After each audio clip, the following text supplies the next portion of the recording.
お久しぶりです。西川です。今日は大人気錦鯉稚魚の一次選別の様子をお送りします。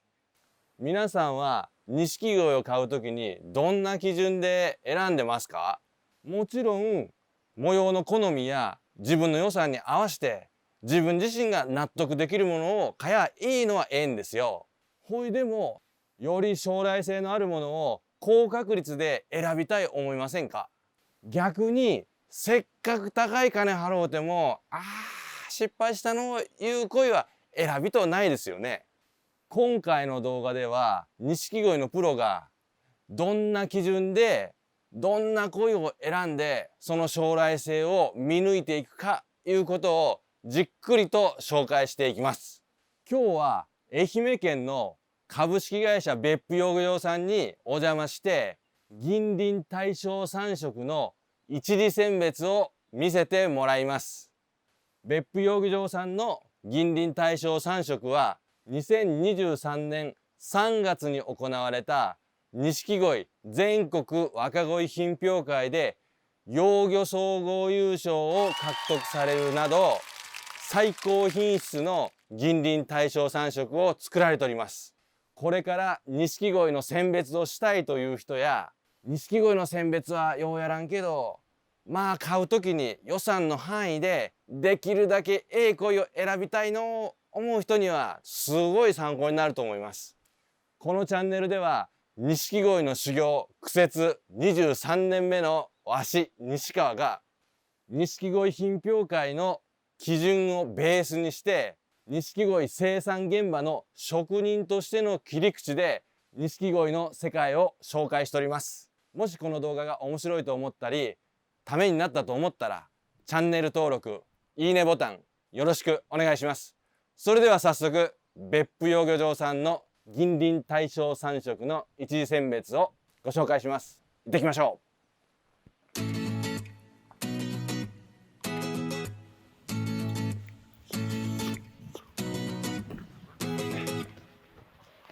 う。おはようございます。おはようございます。株式会社別府養魚場の井上隆治さんです。今日はよろしくお願いします。今日は銀鱗大正3色の稚魚一次選別ということなんですけど、これが元ネタ、こっち。で、今これを選別をされていて、で、いいものがこの中に入るのかな。そうですね。それから、向こうは何ですか、向こうは。ここはもう、除外された。除外されたね。なるほど。じゃあ、いいものは、ここで選んで、こちらに集めるという形ですね。はい、ちなみに、この銀鱗大正3色の稚魚池に入れてから何日目になるんですか？これ35日です、ね。35日。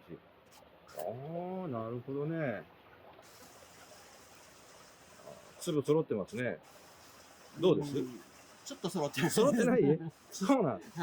これで揃ってない。なるほどね。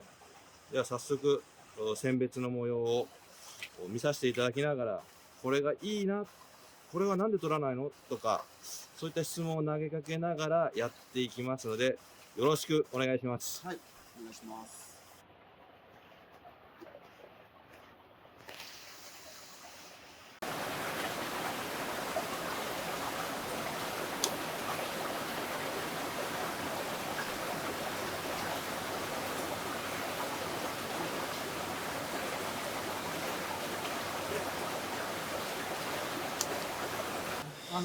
ちょっとここら辺で止めて、真ん中辺で止めてもらったら、こういうのを大体取っとるいう感じで。そうですね、薄いけど、とりあえず1回目なんで。やっぱりこのとりあえず1回目っていうのが、そうですね、まず大前提ですね。模様があるかないかわかんないですけどね。銀は吹いとるのかな。半々ですね。半々。うん。模様が悪くてもやっぱりその銀が吹いとるのはやっぱりちょっと甘く取るような感そうですね。基本はもう、銀鱗三系なんで、じ。銀鱗が吹いとるやつは甘く。うんまあ甘くと言っても、うんまあ、模様が切れてないと取らないですけどね。あのこういったちょっとなんか基板が赤そうに見えるやつはこれは取らないんですか？これはもうね、模様じゃないんでね。模様じゃない。ちょっと赤いだけで。赤いだけ？ちょっと待って。ああいう赤いやつっていうのはそのなんか一見良さそうに見えるんですけど、まあ、頭にも基板なかったし。頭に基板がない。うん。まあ、はっきりして模様が悪いやつは逆に取らないですよね。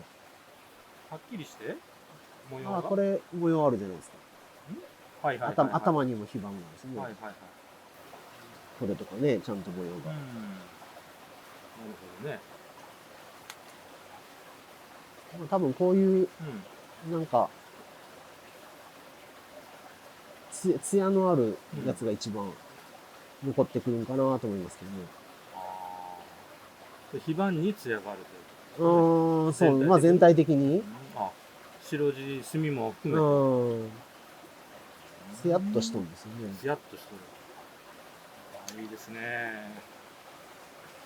これが綺麗かな。これがいいですね。銀鱗。色は薄いけど。ちょっと非板が黄色っぽいとかいうのは全く関係ない。関係ないですね。まあこれだと、でも模様が切れてないんで、非板はあって綺麗なんでしょうけどね、墨位置とかに。切れがないんで、模様にはなってないです。これもまあ取るかな。そうですね。ちょっと模様少なそうですけど、まあ、墨次第でね。この墨の下にこう結構隠れたような感じ。そうそう、これが多分残ってくるいいやつだと思います。あ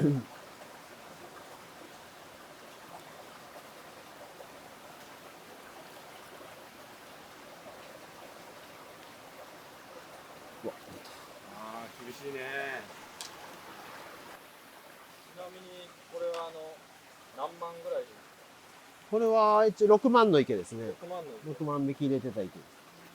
まあ多分大方いるんじゃ6万匹かなと、上げた感じは。あ、こっちがもう、終わった。はい。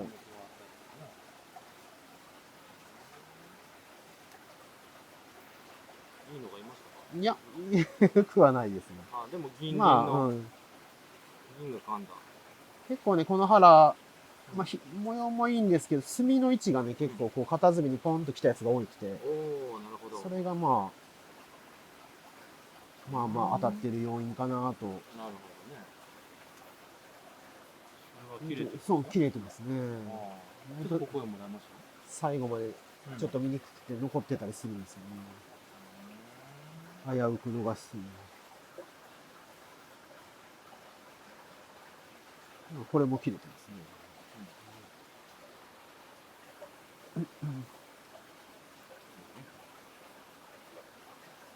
見極めが難しいですね。まあ、慣れるまではそういうのを見つけるのがね、なかなか大変だと思いますね。なんか一見、まあ銀鱗はね、綺麗に見えますけど、模様的にはちょっとこうついたようにも見えるし、だから確かにこう壺になんかこう墨と基板の間に白地が入ってるような感じですね。そうそう、イオーナが大事なんですね。イオーナが大事なんです。それいい一次戦はね、よくわからないやつは取らないといけないし、はっきりしててもいらないやつはね、もう取ったってどうせダメなんで。ヨーナが大事っていうのはちょっといい言葉ですね。現場でおらんとわからんから。ここでね、なんかもう将来がわかるわけじゃないんで。そう次の選別に残してやる魚を取るだけなんで。これ将来が分かったら楽だよね。うんこれなんかも切れてないかもしれんのやけど、はいはいまあ、艶があって、なんとなく、ちょっと白っぽいけど、まあ、よく見たら取らないかもしれないですけど、うんやっぱ、こう、普段の選別ではそういう色をこう取りますね。スピードも大事なんで、あんまりじっくりじっくり見てるわけにもいかないんで。スピードがね、やっぱりそうですね。ね、仕事ですからね。これ綺麗ですね綺麗。な。うんうんこれも綺麗ですね。綺麗。はい。それが、あ、これはなんかそれがいいとこ色はなんかこううん少ないようには見えるけど、でも綺麗ですね。こううん。いうのなんかこう見逃しがちというか、プロは見逃しさんなんだろうそうだけど僕らもそれを見てるんですよね、最初に。けど。で一番最初に作ったようななんかね、うんへんてこな模様なのはもう目から外してるんで、あんまり見てないというか、最初から。こういうのが多分、残る。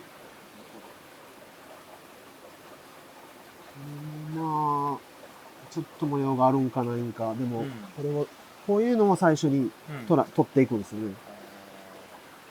まあ、こういうのはほっといても、はっきりしてるんで、見逃すことはないんですけど。ああ、これいいですね。で、尻尾が黄色いけど。まあこの時点で赤くても尻尾がね、僕はなんか後でなんか消えるんじゃないかなと。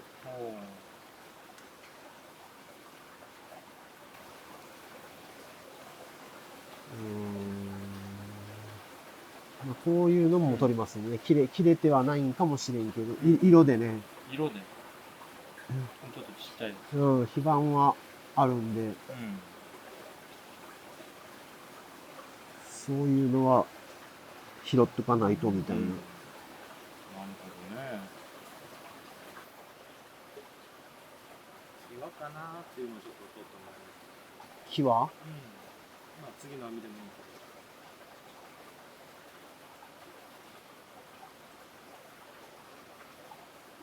ど。まあ、自分の中では木はですね。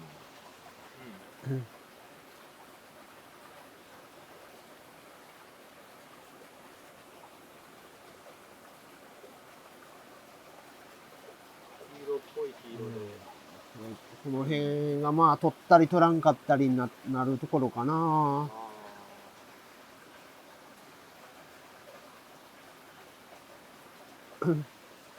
なんかそういうのをいっぱい取ると、なんか数がちょっと増えるし、まあちょっとなんとなく、まあ頭かぶりすぎかなとかでやめたり。あんまりこう火花っていうか体にこう模様があるようには見えないんですけど、捨てるものとの違いというのはなんとなく艶っぽい。艶っぽい。残る火花の濃いっていうんですかね。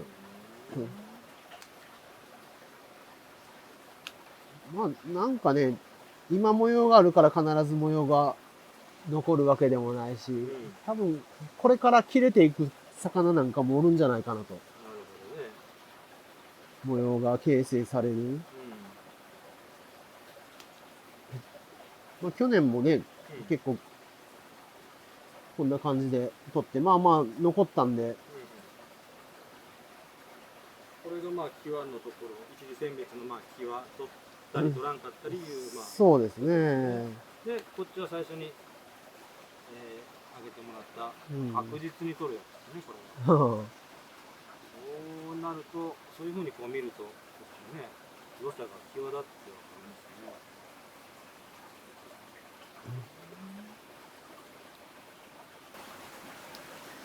ますね。6万匹で、今どれくらい取っとるんですか？半分以上はあったんですそうですね。半分以上は来てますね。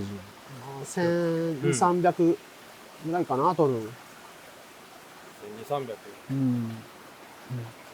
分の1。やっぱり相当数がこう、取れんもんだね。そうですね。まあ、境みたいに結構早いタイミングで当初はやってたんですけどね。そうするとやっぱ 10% とか取っちゃう。はいはいはい。やっぱ二次戦がまたしんどいんで。じゃあもう一次戦でかなり厳選したそうですね。まあまあ、はっきりしてる方だと思うんで。超大手のところに比べたらどうしてもその稚魚池の面積とか回転数とか、そう、回転数ですね。ああいうのがやっぱり限られてくるから。うん。どうしても二次戦が遅くなるんで、一次戦は一通り終わらしてって言ったら、そうすると、二次戦でやるやつをね、減らしとけば、まあこの一次戦をね、1週間遅らして、まあ見やすいから早く終わるしとかね、お玉対策とかされてるんですね。されてないです。お玉がひどいですね。これでも最初は一回捨ててんですよ。えここに上げてきて、お玉を一回より分けた後なんで。そうなんはそのことでしょう。い。してます。じゃないともうだって水が濁って濁って、こああ、はいはい。う、ドロドロになりますね。ね。うん。で、綺麗ですね。ちょっとボールに入れまあ、一戦を遅らしとる理由はそこもあるんですよね。一月ぐらい、うん。一月以上経つとお玉がね、だいぶカエルになって出てくるんですよ。はいはいはいはい。で、そうそう、ある程度出てから上げた方が、楽なんですよね。やっぱ3週間とかで一戦をすると、お玉も一緒にすごい量が引いてくるんで、ああ、それも。魚は小さいし、お玉はいっぱいおるしで、結構大変なんですよ、最初のより分けるのが。ああ、それもあって30日以上ちょっと置こうかなと。これいいですね。ちょっとお願いします。一本そこの、基盤の赤いやつ、それかなもう一個おったかなあのとこはどんなで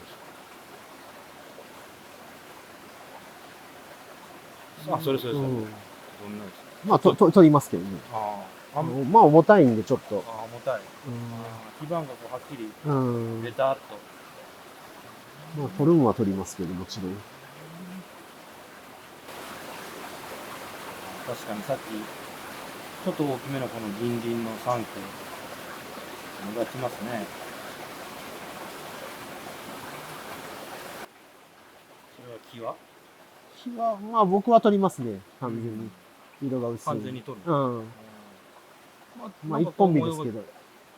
一本身切れてるかも、まあ、切れるんかもしれんしとかね。まあ、こういうのは全然。こういうのは取っとくというか。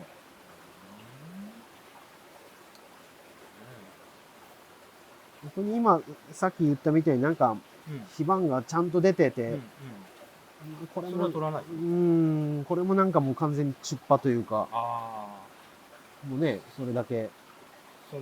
良くなる可能性が少ない。そう、ない。ああ、なるほどね。ちょっとそれ上げてもらいます、こっち。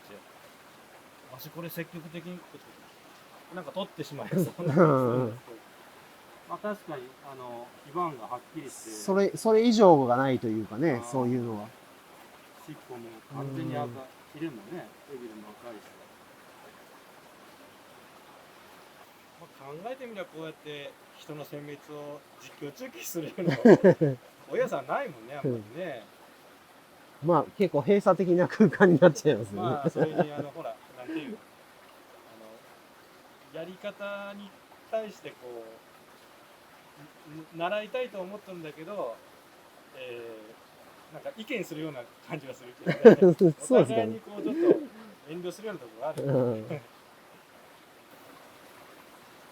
まあ井上君とは同門なんで、まあそこら辺はやっぱり気持ちが全然違うんですけど。まあね、やってきたことは一緒なんですけど。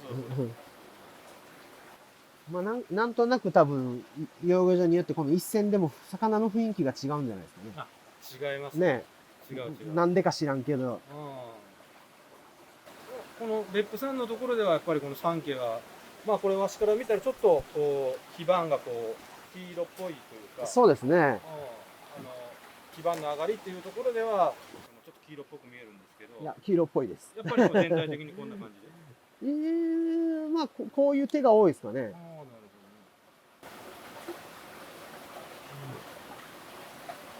ほどね。模様になってますね。なってそうなね。なってそうな。うん。ああ、はいはいはいはい、うんそうですね。なるほど、なるほど。うん。そこれね。れがね、まあ多分、うん。良くないけど、まあ、ツヤがあるんで、ああ、その言違うね。るように、はっきりした非番の、うん。あれじゃないんで、まあ一応、この辺は取るかなと。ま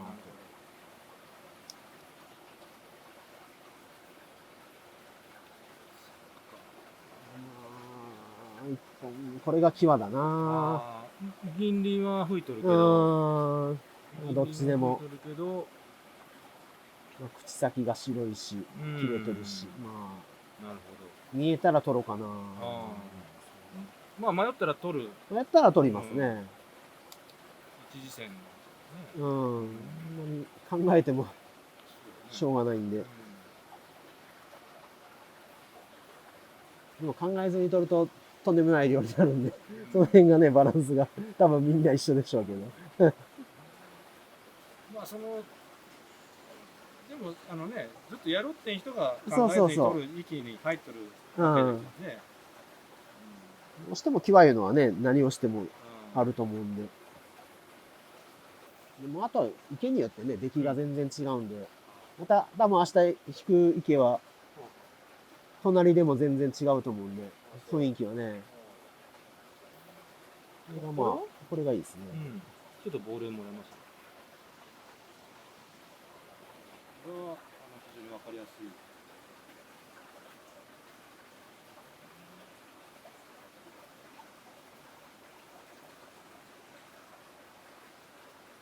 わかりやすいけど結構、初めてやる人は見えないらしいですよ、なかなか。これが取ったら見えるけど、ここで泳げるときには、やっぱこういうちょっと薄いじゃないですか、言うても。こういうのばっかりが目に入って、濃い黄色とかね、その、僕が夜というか多分、まあ、小屋さんならわかるんでしょうけど、艶っぽいのが。そうそう、艶というか、黄板の色がね。なんか、綺麗な感じで。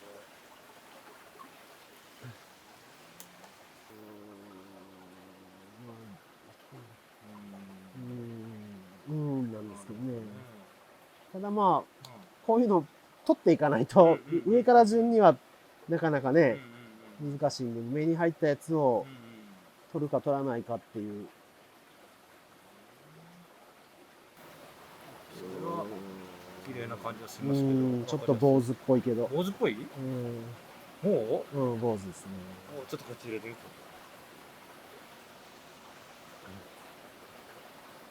なんか小躍りして取ってしまいそうな感じするんだけど。坊主になるかな、これ。坊主ですね。頭の芯が赤いだけで、下がね、基盤があるわけじゃない。まあ、ただ、いい模様はね、面朝でもいいんで。そう。銀鱗はない。それはないかな。そうだね、坊主であれてから教えられたよね。でもね、この銀鱗三家が当たりバラなんですけど、僕が去年めっちゃ思ったのが、この西川さんです。この一本日なんですけど、例えば、この、墨がね、こう、さっきも言ったんですけど、型にこう入ったやつが多いんですよ。ベトって。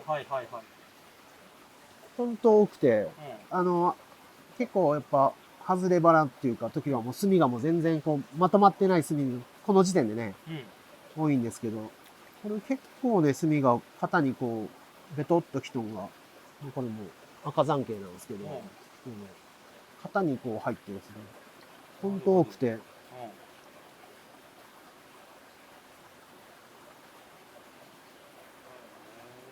まあ、取らないですけどね、それは。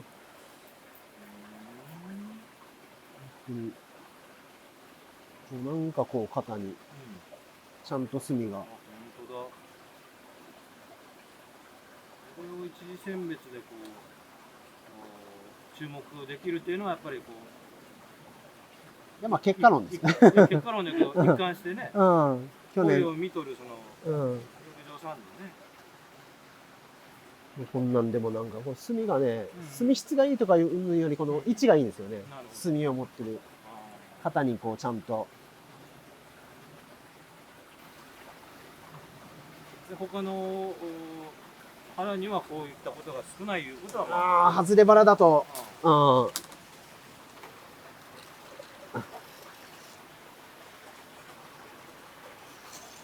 ぱりこの遺伝とかそういう花の特徴っていうのがちょっと現れてる。そうですね。すごいね。これは、いきなり牙やけどな。木は割と白地が。ああ、白じゃんあるか。うん一本日。うん。あるか。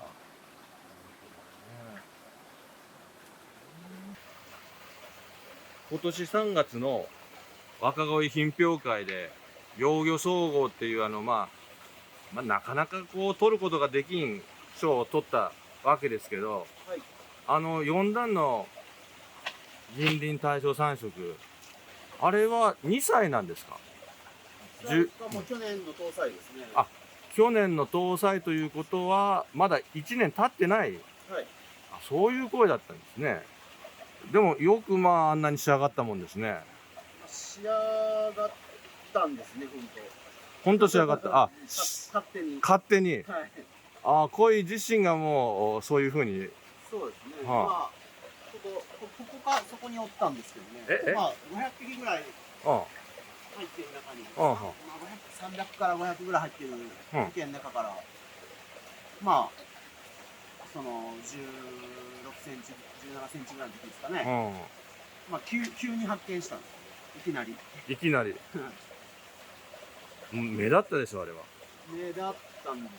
そのね、1週間、2週間前も、こう網引いて見てたはずなんですけど、そこまでね、そんなにいいのがいるとは思わず、まあ、ほんと急に、あれこんないいのいたっけじゃあその1週間2週間の間にちょっとこう良くなってきたっていうか。まあ、白地が抜けたんですかね。あ墨が出たのか、白地が抜けたんだと思うんですけど、勝手に。ね、うんなんといっても型積みというかそうですね、ああいう墨も決まってたんですけど。ねインパクトがあって銀鱗も綺麗だし、ほぼ完璧な。白地がね、真っ白で、なかなかあそこまでね、頑張って飼育しても抜けないんですけど。なるほどね。そのいっぱいおる中で色上げもやってるのに、うん。なぜか真っ白だったという。そういうこともちょくちょくそういうことはないですね。ないですね。こういった地道なこの一次選別から始まって総合優勝が出てきたとそうですね。いうことになるんですけど、じゃあ次の総合優勝はおそらく出るだろうということで今選別をやってる。はい。出るだろうと。そうですね。出るでしょこの時点ではなかなかわからないけれども、この作業をしっかりと正確に基準を持ってやらないと、ああいったものはまず出ない。う。そうですね。まあ、いいの捨てちゃったんではお話にならんので。そうそう。いいの捨てたらね、当たり前だけど。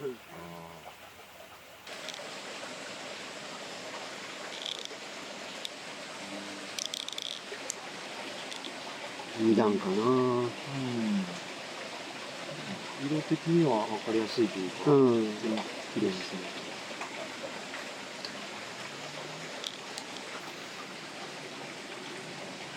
こういうのかな。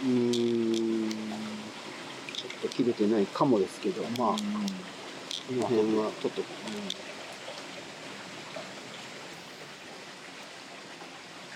黒っぽいように思うんですけど。これはまあ、際です。まあ、取らないことの方が多いかも。でも取ってみようかなと思ったのは、そうですね。これは。まあ、艶っぽいし、なんか腹がちょっとね、白が見えてるし。なるほどなるほど。面白い。ちょっと坊主。あ、坊主。うん、これも坊主です。後ろに模様はありますね、普段も綺麗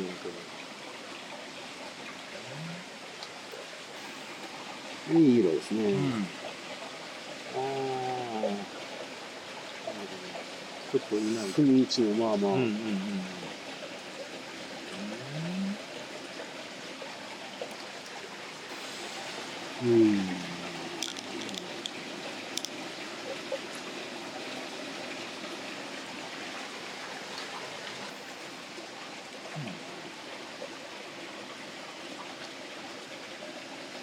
比較的わかりやすい。ちょっと坊主。そうでもない。かもしれないですけどね。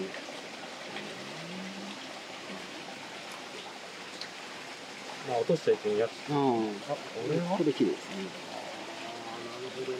これが綺麗な。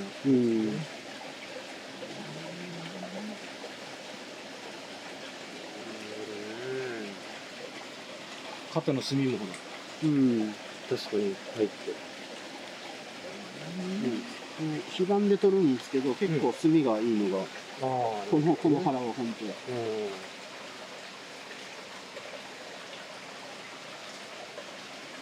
ちょっといい品評会で3家で取ろう思ったら、やっぱり前半のね、型墨とかがあると、やっぱりインパクトがね、インパクトがね、型墨大事ですね。全国大会になると。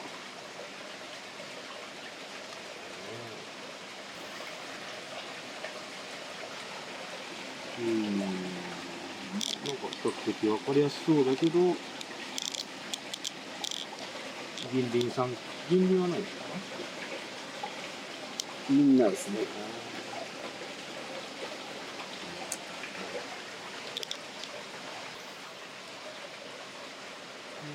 ないかもしれんけど、こういうのはもう、タタターっと取っちゃいますよね。ああ、なるほどね。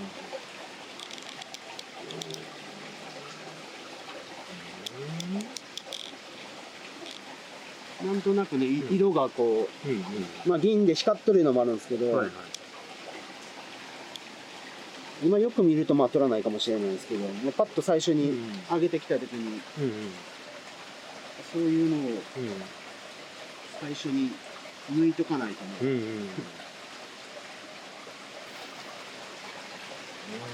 銀鱗のなんですけどね、模様が、ここまでなんかなみたいな。すごい目立つ銀鱗だね。まあ、それにも模様があるし。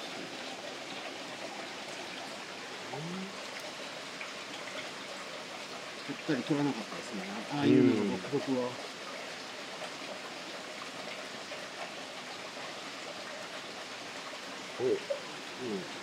黒いけどちょっとわからないんで。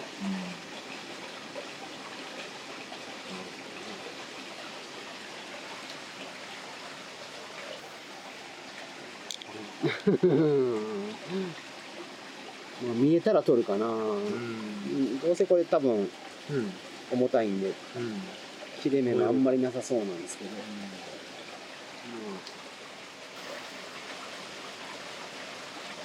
2個箱取らない。これ？口曲がってます。口曲がってる？ああ、そう。口が曲がっとっちゃうとそれは綺麗な。良さそうですね。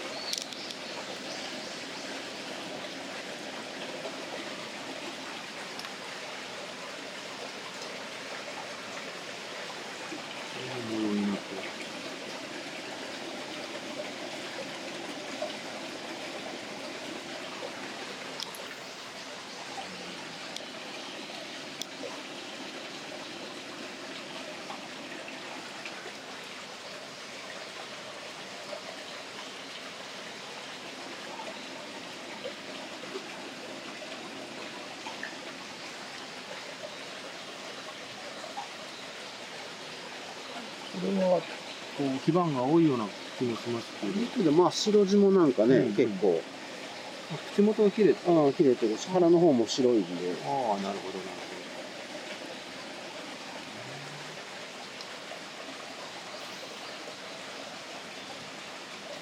ほど。なんか非番がありそう火ね。番がありそう。ちょっと重たい、顔が重たいけど。どうなれんとわからんな。難しいで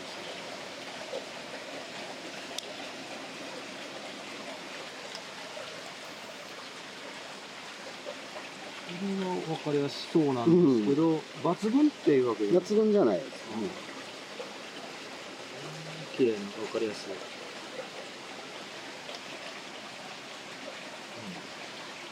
これはどうですか？まあ、普通に。普通に。まあ、捨ててはいけない。そうですね。捨てるほど、ここで捨てるほどでもない。あーこれが綺麗ですね。本当だ。これは綺麗ですね。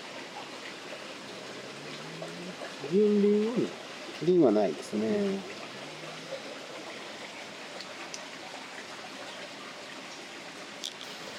んかこう、黄色で取ってしまいそうなんで、まあ、欲しいよね。うん。なんか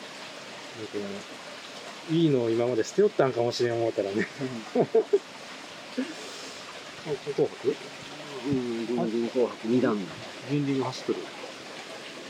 銀が走ってる。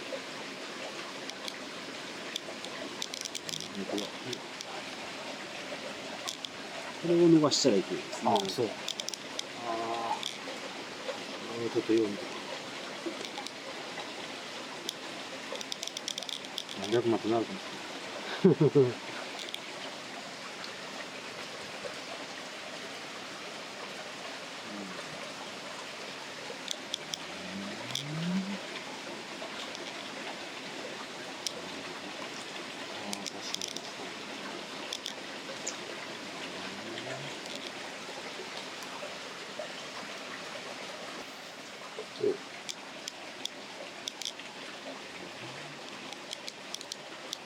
これはなんかちょっと赤山っぽく見えるんだけど、まあ、多分横が白いんで、横を。腹は確かに。うん、切れ目がうんこうあるんじゃないかなと。なるほどね。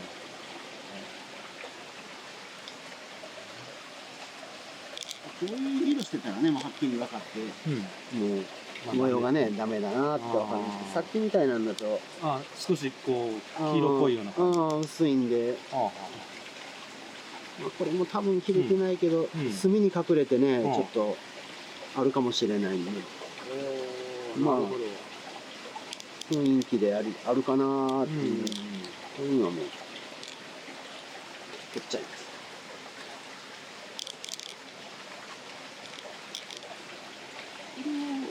わかりやすい。わりかし。うんわかりやすそうな。ちょっと坊主ですけどあ、ね。坊主。はい。ああ。わしいつも坊主を取るんだよね。まあ取りますけどね。まあ、まあ、取っとかないとね。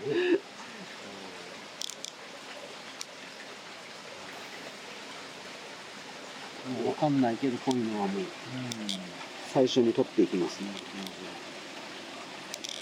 ぼんやりしてるんで、ぼんやり艶があってぼんやりしてるんで。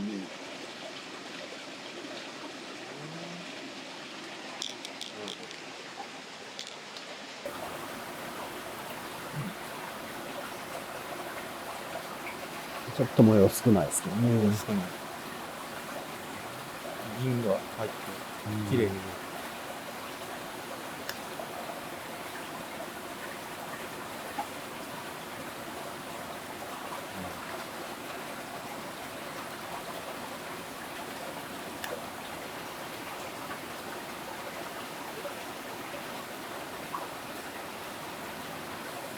ちょっと重たいけど、こういうのは取りますね。なるほどね。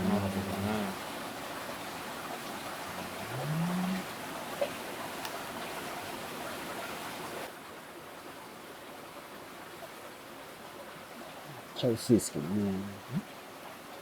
薄い。あるかないか、基盤がちょっとあるかないかみたいな。こういうのは取りますね。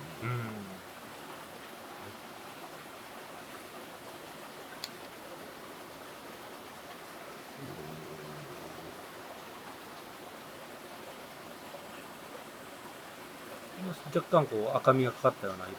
うん。さっきのと比べたら可能性的には。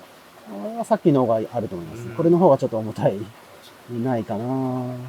まあ、でもまあ、これは、多分良くなりそう。良くなりそう。前半重たいけど。こういうの取ればいいわけだよね。差がいいかもしれんね。そんなことないか。そんなことないでしょ。わしが知らんだっただけ。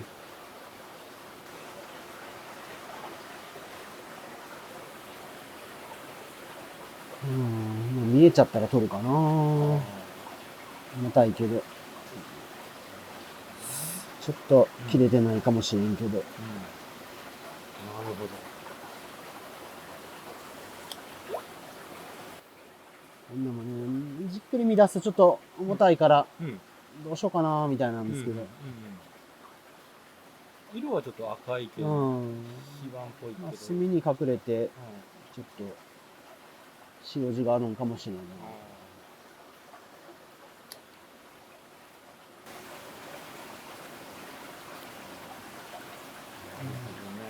まあ腹は白いのわかるんだけど、こういうの取らないといけないね。まあ、捨てなくてもいいかな。こ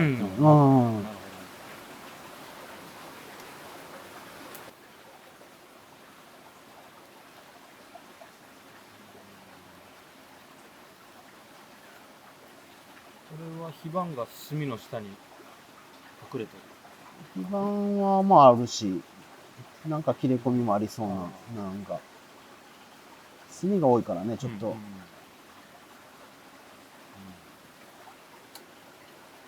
そうですね。なんかだんだん分かってきたぞ。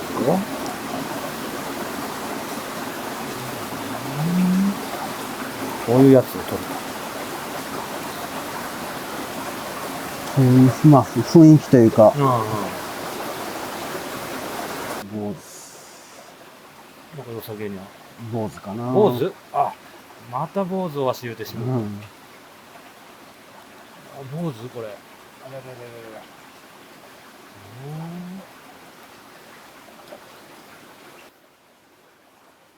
厳しいな。なし。また坊主って言われそうなんだけど、これダメ？これうん。これは坊主ですね。完全坊主。うんああ、また坊主を取るとこだった。取らないです。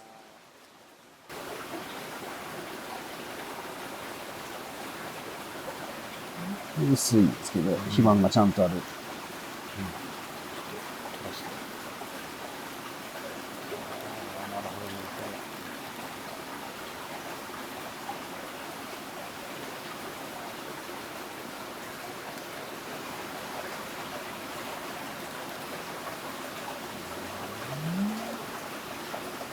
銀鱗も綺麗な。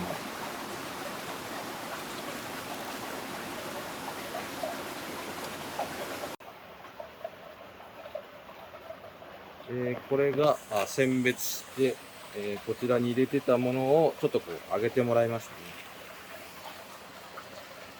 なるほど。